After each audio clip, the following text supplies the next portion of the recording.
In this lesson, we'll set up hosting and install WordPress. You can use any hosting you prefer, but I'll demonstrate the process with SiteGround. SiteGround is one of the recommended hosts by Elegant Themes, and I personally use it for all my Divi child themes and demo websites. SiteGround offers 3 plans. The startup plan is best if you only need one website. It includes daily backups along with a caching and security plugin.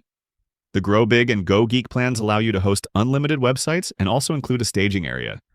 Once you've purchased a package, log into your SiteGround admin panel. From here, go to the Websites tab.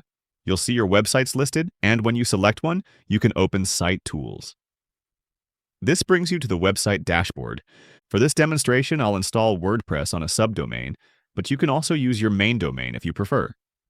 To create a subdomain, go to Domains, then choose Subdomains. Enter the name you'd like to use and click Create. Next, let's secure the domain with an SSL certificate. Go to the Security section, then SSL Manager. Under Select Domain, choose your domain.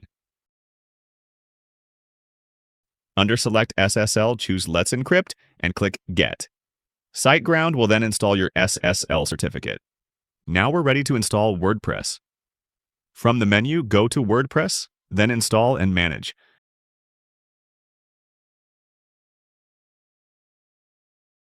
Select WordPress as your application. Choose your domain, in my case, the subdomain we just created, then set a username, password, and your email.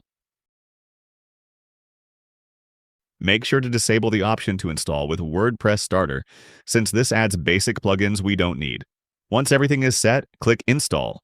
After the installation is complete, you can click on the Admin Panel link, and it will take you directly to your new WordPress dashboard. That completes the hosting setup and WordPress installation. In the next lesson, we'll move into configuring WordPress settings so your site is secure, optimized, and ready for Divi.